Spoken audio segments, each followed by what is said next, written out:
आज हम बात करने वाले हैं उन लेजेंडरी स्लैशर मूवीज़ के बारे में जिन्होंने सिनेमा को कम्प्लीटली चेंज कर दिया और हमें दिए कई आइकॉनिक कैरेक्टर्स, जैसे माइकल मायर्स जिसने साइलेंस और सस्पेंस को फियर बना दिया, जेसन ने मास किलर को ग्लोबल आइकन बना दिया, फ्रेडी क्रूगर ने ड्रीम्स को भी सेफ नहीं रहने दिया, घोस्टफेस ने हॉरर के रूल्स को तोड़ दिया और उन्हीं रूल्स को फेमस कर दिया, लेदरफेस ने रियलिज्म को इतना डार्क बना दिया कि ऑडियंस अनकंफर्टेबल हो गई, चकी ने दिखा दिया कि हॉरर सिर्फ शैडोज में नहीं टॉयज में भी हो सकता है।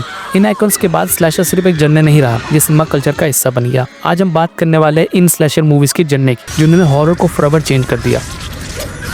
सबसे पहले बात करते हैं उस मूवी की जिसे स्लैशर सिनेमा की शुरुआत का सबसे बड़ा पिलर माना जाता है, द टेक्सास चेनसॉ मैसेकर। पहली बार 1974 में रिलीज हुई और इसे डायरेक्ट किया था टॉम हॉपर ने। मूवी लो बजट थी लेकिन इसका इम्पैक्ट इतना पावरफुल था कि इसने हॉरर सिनेमा को परमानेंटली चेंज कर दिया। कहानी कुछ यंगस्टर को फॉलो करती है जो टेक्सास के रूरल एरिया में रोड ट्रिप पर निकलते हैं। एक आइसोलेटेड फार्म हाउस पे पहुंचते हैं, उनका सामना होता है लेदरफेस और उसकी कार्निवल फैमिली से। यहाँ कोई सुपर हीरो नहीं, कोई एस्केप प्लान नहीं, सिर्फ पैनिक, क्योस और सर्वाइवल। मूवी को अक्सर बेस्ड ऑन ट्रू इवेंट्स के नाम से जाना जाता है। पूरी कहानी रियल नहीं थी लेकिन लेदरफेस का कैरेक्टर लूजली इंस्पायर था real life serial killer Ed Gein से, जो ह्यूमन स्किन और बोन से चीजें बनाता था। इसी रियल लाइफ कनेक्शन ने मूवी को और ज्यादा डिस्टर्बिंग बना दिया। इस मूवी ने स्लैशर जर्नी में रॉ रियलिज्म को इंट्रोड्यूस किया। मूवी के अंदर ज्यादा गॉड नहीं दिखाया गया लेकिन स्क्रीम, साउंड डिजाइन, हीट और मैडनेस का एटमॉस्फेयर ऑडियंस के दिमाग में फेयर क्रिएट करता है। हॉरर स्क्रीन पर कम, इमेजिनेशन में ज्यादा काम करता है। इस मूवी के बाद स्लैशर मूवीज ज्यादा ब्रूटल, ग्राउंडेड और अनकंफर्टेबल होने लगी। ये मूवी बैकवर्ड हॉरर और सर्वाइवल बेस्ड स्लैशर की फाउंडेशन बन गई। इस फ्रेंचाइज के अंदर अब तक टोटल 9 मूवीज बन चुकी हैं जिसमें सीक्वल्स, प्रीक्वल, रीमेक और लेगेसी मूवीज सब कुछ इंक्लूड है। अगर हम बात करें पहली मूवी की जो 1974 में आई थी तो उसने $30 मिलियन से ज्यादा की कमाई करी, जबकि इसका बजट बहुत ही लो था। इसी वजह से ये एक मैसिव सक्सेस मानी जाती है। पहली मूवी की रेटिंग 7.4 है जो स्लैशर जर्नी में रेयर अचीवमेंट है। इस मूवी ने डायरेक्टली और इनडायरेक्टली मूवीज जैसे the hills have eyes, house of thousand corpses और पूरे मॉडर्न स्लैशर मूवमेंट्स को इंस्पायर किया। ये मूवी सिर्फ एक हॉरर मूवी नहीं थी, ये वो पॉइंट था जहां से स्लैशर सिनेमा रियली स्टार्ट हुआ। अब बात करते हैं एक ऐसी स्लैशर मूवी की जो हॉरर को शहर से निकालकर डेजर्ट की ब्रूटैलिटी में लेगी, द हिल्स ऑफ आइस। पहली बार 1977 में रिलीज हुई और इसे वेस क्रेवन ने डायरेक्ट किया, वही डायरेक्टर जिन्होंने बाद में a nightmare on Elm street बनाई। कहानी एक नॉर्मल अमेरिकन फैमिली को फॉलो करती है जो रोड ट्रिप के दौरान डेजर्ट में फंस जाती है। उनका सामना होता है एक म्यूटेंट कैनिबल फैमिली से जो न्यूक्लियर टेस्टिंग के बाद एरिया में रह रही होती है। यहाँ हॉरर स्लो बिल्ड नहीं करता, ये सीधा सर्वाइवल पर आता है। इस मूवी की कहानी पूरी तरह रियल नहीं थी लेकिन इसका आइडिया पोस्ट न्यूक्लियर अमेरिका के रियल फियर से इंस्पायर था, जहां इंसान एनवायरनमेंट के साथ सैवेज बन जाता है। इसी रियलिज्म ने मूवी को और ज्यादा डिस्टर्बिंग बना दिया। द हिल्स ऑफ आइस ने स्लैशर जर्नी को बैकवर्ड और सर्वाइवल हॉरर को पॉपुलर बनाया, जहां किलर मास आइकन नहीं बल्कि एनवायरनमेंट और ह्यूमन क्रूरटी ही सबसे बड़ा थ्रेट बन जाता है। इस फ्रेंचाइजी के अंदर अब तक टोटल 4 मूवीज बन चुकी हैं। अगर हम बात करें ओरिजिनल पहले वाले पार्ट की तो उसने वर्ल्ड वाइड लगभग $25 मिलियन से ज्यादा की कमाई करी, जबकि उसका बजट बहुत ही लो था। पहले मूवी की रेटिंग 6.3 थी। इस मूवी ने आगे चलकर the Texas chainsaw massacre type survival slasher और पूरे बैकवर्ड हॉरर ट्रेंड को स्ट्रॉन्ग इन्फ्लुएंस किया और स्लैशर सिनेमा को ज्यादा रॉ और ब्रूटल बना दिया। अब बात करते हैं उस मूवी की जिसे मॉडर्न स्लैशर जर्नी का असली बर्थ पॉइंट माना जाता है, हैलोवीन, जो 1978 में रिलीज हुई थी और इसे जॉन कारपेंटर ने डायरेक्ट किया था। लो बजट होने के बावजूद इस मूवी ने स्लैशर मूवीज का वो फॉर्मूला सेट किया जो आज भी यूज होता है। कहानी फॉलो करती है माइकल मायर्स को, एक ऐसा किलर जो बिना बोले बिना भागे सिर्फ स्टॉक करता है। बचपन में हैलोवीन की रात अपनी बहन का मर्डर करने के बाद माइकल सालों बाद असाइलम से एस्केप करता है और हैलोवीन की रात में अपने होम टाउन हैडनफील्ड में क्लिंग शुरू कर देता है। माइकल कोई रियल पर्सन पर बेस नहीं था लेकिन उसका कॉन्सेप्ट फेसलेस, मोटिवलेस इविल पर बेस्ड था, एक ऐसा डर जिसका कोई रीजन नहीं होता। ये आइडिया उस टाइम के हॉरर सिनेमा के लिए बिल्कुल नया था। हैलोवीन ने स्लैशर जर्नी में mass killer, silent stalking, POV shot, final girl और आइकॉनिक बैकग्राउंड म्यूजिक जैसे एलिमेंट इंट्रोड्यूस किए। इसी मूवी के बाद स्लैशर जर्नी एक प्रॉपर स्ट्रक्चर में आया। इस फ्रेंचाइज के अंदर अब तक टोटल 13 मूवीज बन चुकी हैं। अगर हम बात करें पहले पार्ट की तो उसने वर्ल्ड वाइड लगभग $70 मिलियन से ज्यादा की कमाई करी, जबकि इसका बजट सिर्फ अराउंड $3 लाख था। पहले मूवी की रेटिंग 7.7 है। हैलोवीन ने फ्राइडे द 13th और पूरे मास किलर स्लैशर ट्रेंड को इंस्पायर किया और माइकल मायर्स को हॉरर सिनेमा का सबसे आइकॉनिक फेस बना दिया। अगर आपने वीडियो यहाँ तक देखी है तो इसका मतलब सिंपल है कि आपको वीडियो पसंद आई है, लेकिन मैंने नोटिस किया है कि आप में से कई लोग बिना सब्सक्राइब किए ही चले जाते हैं। देखो, मैं एक छोटा क्रिएटर हूँ, आगे बढ़ने के लिए आपकी मदद बहुत ज़रूरी है।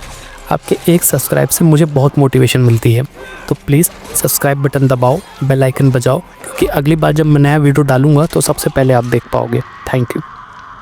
अब बात करते हैं उस मूवी की जिसने स्लैशर जर्नी को कमर्शियल मॉन्स्टर बना दिया, फ्राइडे द 13th। जिसे रिलीज किया गया था 1980 में और उसके डायरेक्टर है सीनेस कनिंगम। हैलोवीन के सक्सेस के बाद ये मूवी स्लैशर सिनेमा को और ज्यादा ब्रूटल और प्रॉफिटेबल बनाने के लिए बनाई गई। कहानी सेट है कैंप क्रिस्टल लेक में, जहाँ कुछ टीनेजर एक बैंड कैंप को दोबारा ओपन करने आते हैं। एक एक करके सब मिस्टीरियस तरीके से मारे जाते हैं और मूवी का सबसे बड़ा ट्विस्ट एंड में सामने आता है। फ्राइडे द 13 ने स्लैशर जॉनर में isolated location, high body count और शॉक एंडिंग्स को पॉपुलर बनाया। बाद के पार्ट्स में इसी फ्रेंचाइजी ने जेसन वोरहीस को एक साइलेंट मास किलिंग आइकन बना दिया। इस फ्रेंचाइजी के अंदर अब तक टोटल 12 मूवीज बन चुकी हैं, जिसमें फ्रेडी वर्सेस जेसन भी इंक्लूड है। अगर हम बात करें सिर्फ पहले मूवी की 1980 वाली फ्राइडे द 13 ने वर्ल्ड वाइड लगभग $59 मिलियन से ज्यादा की कमाई करी, जबकि इसका बजट सिर्फ $5.5 लाख था। पहले मूवी की IMDb रेटिंग 6.4 है। इस मूवी ने कैंप बेस्ड स्लैशर ट्रेंड को वर्ल्ड सिनेमा में पॉपुलर किया और ये प्रूव कर दे कि स्लैशर मूवी सिर्फ कल्ट नहीं, ग्लोबल फिनोमेनन भी बन सकती है। अब बात करते हैं उस स्लैशर मूवी की जिसने हॉरर को सिर्फ रियलिटी तक सीमित नहीं रखा, बल्कि सपनों के अंदर भी मर्डर पॉसिबल बना दिया।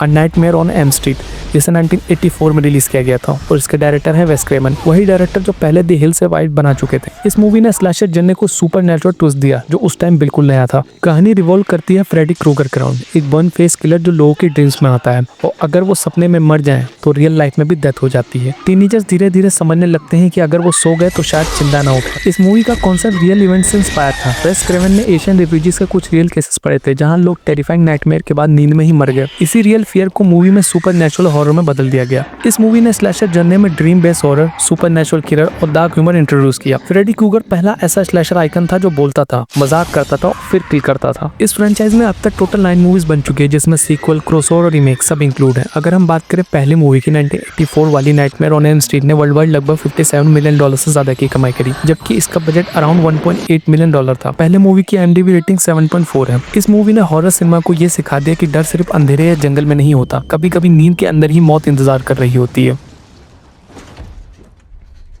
अब बात करते हैं एक ऐसी स्लैशर हॉरर मूवी की जिसने मर्डर नहीं बल्कि पेन, प्लेजर और डार्क डिमेंशंस को हॉरर सिनेमा का हिस्सा बना दिया।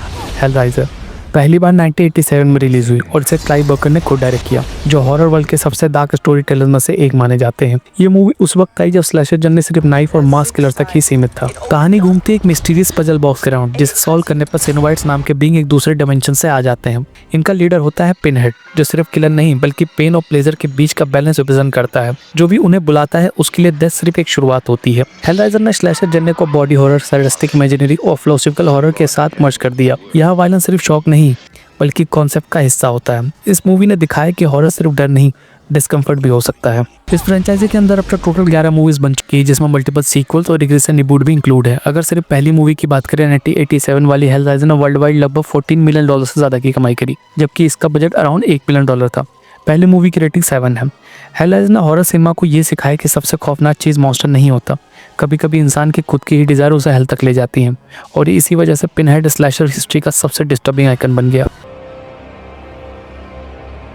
अब बात करते हैं उस स्लैशर मूवी की जिसने ये प्रूव कर दिया कि डर सिर्फ मास्क किलर से नहीं, एक टॉय डॉल से भी आ सकता है। चाइल्ड्स प्ले, जिसे रिलीज किया गया था 1988 में और इसे टॉम हॉलैंड ने डायरेक्ट किया था। उस वक्त स्लैशर जन्ने सिर्फ सीरियल और साइलेंट किलर पर बेस्ड था, लेकिन इस मूवी ने हॉरर को डार्क ह्यूमर के साथ प्रेजेंट करके एक नया फ्लेवर इंट्रोड्यूस किया। कहानी शुरू होती है एक सीरियल किलर चार्ल्स लीरे से, जो मरने से पहले वुडू रिचुअल का यूज करके अपनी सोल को गुड गाय डॉल के अंदर ट्रांसफर कर देता है। ये डॉल बन जाता है चकी, जो दिखने में इनोसेंट होता है लेकिन अंदर से होता है प्योर इविल। चकी धीरे धीरे अपनी ह्यूमैनिटी वापस पाने के लिए मर्डर शुरू कर देता है। चार्ल्स लीरे का नाम रियल लाइफ किलर से इंस्पायर था। Charles Manson, Lee Harvey Oswald और जेम्स अल्ले, इन तीनों का नाम मिलाकर इस कैरेक्टर को क्रिएट किया गया था, जो मूवी को एक रियल डिस्टर्बिंग टच देता है। चाइल्ड्स प्ले ने स्लैशर जर्ने में killer doll concept, horror comedy tone और टॉकिंग स्लैशर आइकन को पॉपुलर बनाया। चकी पहला ऐसा स्लैशर था जो बोलता भी था, गालियां भी देता था और फिर कोल्ड ब्लडेड किलिंग करता था। इस फ्रेंचाइजी के अंदर अब तक टोटल 8 मूवीज बन चुकी हैं, जिसमें सीक्वल्स, रीबूट और टीवी सीरीज भी इंक्लूड है। अगर सिर्फ पहली मूवी की बात करें 1988 वाली चाइल्ड्स प्ले ने वर्ल्ड वाइड लगभग $44 मिलियन से ज्यादा की कमाई करी, जबकि इसका बजट अराउंड $9 मिलियन था। पहली मूवी की रेटिंग 6.6 है। चाइल्ड्स प्ले के बाद हॉरर सिनेमा में पोजेस टॉयज और कर्स ऑब्जेक्ट का ट्रेंड काफी पॉपुलर हुआ और चकी स्लैशर हिस्ट्री का सबसे यूनिक और ट्विस्टेड आइकन बन गया, ये दिखाते हुए कि कभी कभी सबसे खौफनाक चीज मुस्कुराती हुई होती है। अब बात करते हैं एक ऐसी स्लैशर मूवी की जिसमें डर सिर्फ किलर से नहीं बल्कि अर्बन लेजेंड्स और रियल सोशल फियर से पैदा होता है। कैंडीमैन पहली बार 1992 में रिलीज हुई और इसे बर्नन रोज ने डायरेक्ट किया था। ये मूवी उस वक्त आई जब स्लैशर जर्ने सिर्फ मास किलर्स तक लिमिटेड था, लेकिन कैंडीमैन ने हॉरर को मिथ और रियलिटी के बीच लाके खड़ा कर दिया। कहानी एक मिस्टीरियस लेजेंड के राउंड घूमती है। कैंडीमैन, जो कहा जाता है कि अगर तुम उसका नाम 5 बार मिरर के सामने बोलो तो वो आ जाता है। उसका लुक आइकॉनिक है, ओक हैंड, 20 से भरी हुई बॉडी और एक काम लेकिन टेरिफाइंग प्रेजेंस। कैंडीमैन का कैरेक्टर रियल लाइफ एलिमेंट से इंस्पायर था। मूवी की सेटिंग शिकागो के कैब्रेनी ग्रीन हाउस प्रोजेक्ट पे बेस्ड था, जो रियल में क्राइम और वायलेंस के लिए फेमस था। साथ ही कैंडीमैन की बैक स्टोरी 19th सेंचुरी के रियल रेसल लिंचिंग एसेंस से इंस्पायर था, जहां एक ब्लैक आर्टिस्ट को ब्रूटली तरीके से मार दिया जाता है क्योंकि उसका एक व्हाइट औरत के साथ अफेयर था। इसी वजह से कैंडीमैन सिर्फ एक किलर नहीं बल्कि इनजस्टिस और ट्रॉमा का सिंबल बन जाता है। कैंडीमैन ने स्लैशर जर्नी में urban legend, horror, social commentary और ट्रेजिक विलन का कॉन्सेप्ट इंट्रोड्यूस किया। यहाँ किलर सिर्फ मारता नहीं बल्कि अपनी कहानी सुनाता है। इस मूवी ने आगे चल के ब्लडी मैरी और द बाय बाय मैन जैसे मूवीज को इंस्पायर किया। इस फ्रेंचाइजी के अंदर आफ्टर टोटल 4 मूवीज बन चुकी है, जिसमें रिसेंट सीक्वल भी इंक्लूड है। अगर हम बात करें ओरिजिनल 1992 वाली कैंडीमैन ने वर्ल्ड वाइड लगभग $25 मिलियन से ज्यादा की कमाई करी, जबकि इसका बजट अराउंड $8 मिलियन था। पहली मूवी की रेटिंग 6.7 है। कैंडीमैन ने हॉरर सिनेमा को ये सिखा दिया कि कभी कभी सबसे डरावनी चीज घोस्ट नहीं होती बल्कि वो कहानी होती है जो सोसाइटी खुद क्रिएट करती है। अब आते हैं उस स्लैशर मूवी पे जिसने हॉरर को सिर्फ डराया नहीं बल्कि अपने ही रूल्स पर सवाल उठा दिए। स्क्रीम पहली बार 1996 में रिलीज हुई और इसे वेस क्रेवन ने डायरेक्ट किया था। वही डायरेक्टर जो नाइटमेयर ऑन एल्म स्ट्रीट के पीछे थे। इस मूवी ने स्लैशर जर्नी को रिवाइव किया जब लोग सोच रहे थे कि स्लैशर का एरा खत्म हो चुका है। कहानी सेट है वुड्सब्रो नाम के शहर में, जहां एक mass killer ghost base horror movie के रूल्स को फॉलो करते हुए विक्टिम्स को टारगेट करता है। यहाँ कैरेक्टर खुद हॉरर मूवीज के बारे में जानते हैं, कौन पहले मरेगा कौन बचेगा, फिर भी किलर उन्हीं रूल्स को तोड़ देता है। स्क्रीन ने स्लैशर जर्नी में self aware horror, Meta story telling और मिस्ट्री एलिमेंट इंट्रोड्यूस किया। घोस्ट फेस कोई सुपरनेचुरल मॉन्स्टर नहीं था बल्कि हर मूवी में अलग किलर होता है जो सस्पेंस को लास्ट तक अलाइव रखता है। इस फ्रेंचाइजी के अंदर अब तक टोटल 6 मूवीज बन चुकी है, जिसमें लेगेसी सीक्वल्स और मॉडर्न रिबूट भी इंक्लूड है। अगर हम सिर्फ बात करें 1996 वाली, स्क्रीम ने वर्ल्ड वाइड लगभग $173 मिलियन से ज्यादा की कमाई करी, जबकि इसका बजट अराउंड $15 मिलियन था। पहली मूवी की रेटिंग 7.4 है। स्क्रीम के बाद स्लैशर सिनेमा में एक नई वेव आई, जैसे I know what you did last summer, urban legend और 90s का पूरा टीन स्लैशर रिवाइवल। स्क्रीम ने ये प्रूव कर दिया कि हॉरर सिर्फ गोर या जंप स्केयर्स पर नहीं टिकता, कभी कभी रूल्स तोड़ना ही सबसे बड़ा स्केयर बन जाता है। और इसी वजह से घोस्ट स्लैशर हिस्ट्री का सबसे अनप्रेडिक्टेबल आइकन बन गया। अब बात करते हैं उस स्लैशर मूवी की जिसने हॉरर को शहर से उठाकर घने जंगल और सुनसान पहाड़ों में फेंक दिया। रॉन्ग टर्न पहली बार 2003 में रिलीज हुई। इसे रॉब स्मिथ ने डायरेक्ट किया था। ये मूवी उस टाइम आई जब टीन स्लैशर ट्रेंड पॉपुलर था, लेकिन रॉन्ग टर्न ने उसमें सर्वाइवल और ब्रूटैलिटी का नया लेवल ऐड कर दिया। कहानी कुछ यंगस्टर्स को फॉलो करती है जो गलत रास्ता चूज कर लेते हैं और पहुंच जाते हैं वेस्ट वर्जीनिया के जंगल में। यही उनका सामना होता है डिफॉर्म कैनिबल किलर से, जो जंगल को अपना शिकार बनाने का एरिया समझते हैं। यहाँ कोई रूल्स नहीं होते, सिर्फ भागना, छुपना और जिंदा रहना। रॉन्ग टर्न ने स्लैशर जर्नी में बैकवुड्स हॉरर, म्यूटेंट किलर्स और एक्सट्रीम सर्वाइवल को स्पॉटलाइट में लेकर आया। मास के सुपरनैचुरल पावर्स के बिना भी किलर इतने सेवेज थे कि हर सीन अनप्रेडिक्टेबल लगता था। इस मूवी ने दिखाया कि सबसे ज्यादा खौफ तब होता है जब हेल्थ माइल्स दूर हो। इस फ्रेंचाइजी के अंदर अब तक टोटल 7 मूवीज बन चुकी हैं, जिसमें मल्टीपल सीक्वल्स और एक रिसेंट रिबूट भी इंक्लूड है। अगर हम बात करें सिर्फ पहली वाली 2003 वाली, रॉन्ग टर्न ने वर्ल्ड वाइड लगभग $28 मिलियन से ज्यादा की कमाई करी, जबकि इसका बजट अराउंड $12 मिलियन था। पहली मूवी की रेटिंग 6.1 है। रॉन्ग टर्न के बाद जंगल और बैकवुड्स बेस्ड स्लैशर को नई पॉपुलैरिटी मिली, तो ये ट्रेंड आगे चल के और ज्यादा ब्रूटल बन गया। इस मूवी ने टिम्बर फॉल्स, बैकवुड्स और इम्ब्रिड जैसे मूवीज को इंस्पायर किया। रॉन्ग टर्न ने ये प्रूव कर दिया कि कभी कभी सबसे खतरनाक जगह हॉन्टेड हाउस नहीं होता, बल्कि वो रास्ता होता है जहां तुम्हें कभी मुड़ना ही नहीं चाहिए था। तो दोस्तों आज के लिए बस इतना ही, मिलते हैं नेक्स्ट वीडियो में। अगर वीडियो पसंद आई हो ना तो यार कमेंट और लाइक करके जरूर जाना, क्योंकि मेरे जैसे छोटे क्रिएटर्स के लिए यही सब कुछ होता है। और मैंने नोटिस किया कि आप में से काफ़ी लोग बिना सब्सक्राइब किए ही चले जाते हो, तो यार 1 सेकंड लगता है, सब्सक्राइब कर दो। मेरा छोटा सा 10K सब्सक्राइबर का ड्रीम है, उसे पूरा करने में मेरी थोड़ी सी हेल्प कर दो।